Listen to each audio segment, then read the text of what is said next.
Matchday 15 didn't just produce goals, it rewrote the Golden Boot race overnight. Across the final round of group games and the opening punches of the round of 32, we saw one of the most clinical scoring stretches of this entire tournament. Defences that had held firm for 2 match days suddenly cracked. And it wasn't random, it was tactical. With qualification math on the line, teams threw bodies forward earlier, pressed higher, and left exactly the kind of space elite finishers live for. Ousmane Dembélé punished that space inside 32 minutes against Norway, the second fastest hat-trick in World Cup history. Lionel Messi did the same to Austria, doubling his tally in a single half. These weren't matches decided by chaos, they were decided by strikers who saw the gaps before anyone else did. And by the time the dust settled, the entire complexion of the individual race had changed. So who's actually on top now? Lionel Messi leads the chart, the new all-time leading scorer in World Cup history, riding a 6 strikes and counting run that's included everything from a clinical brace to a stunning free kick. Right behind him, a 4-way logjam: Kylian Mbappé, Ousmane Dembélé, Erling Haaland, and Vinícius Júnior, all level on 4 goals. What's fascinating is how differently they've gotten there. Dembélé's hat-trick was pure surgical precision. 3 strikes inside half an hour, set up twice by his own captain. Haaland's goals have been almost the opposite. Physical, instinctive, poacher's finishes from a player who simply refuses to miss inside the box. Messi's tally blends both worlds, a free kick that belongs in a highlight reel mixed with simpler, ruthless conversions. 3 match days ago, names like Undav and David were the surprise headline. Now it's the household names who've shouldered their way back to the top of the table, and they're not slowing down. Goals tell one story, but conversion tells the real one.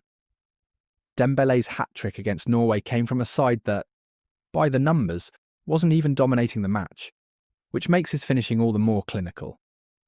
Vinícius Júnior is a case worth watching closely. Brazil have generated relatively modest underlying chance quality through their group games.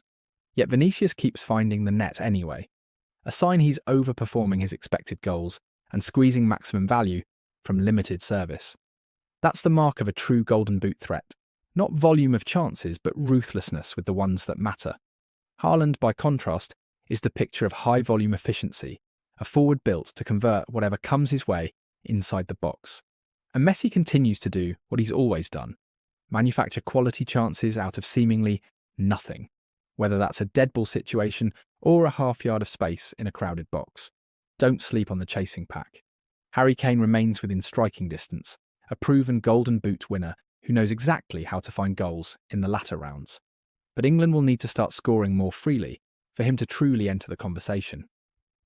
Cristiano Ronaldo, in what's likely his final World Cup, has found the net but hasn't yet hit the explosive form of the frontrunners. Then there's the dark horse storyline of this tournament. Germany's Deniz Undav and Canada's Jonathan David, both punching above their pre-tournament billing, proof that the Golden Boot race always has room for a surprise name to crash the party. Brazil's Matheus Cunha has quietly been one of the most efficient finishers in the entire field. As the knockout rounds tighten, the matchups start to matter as much as the form.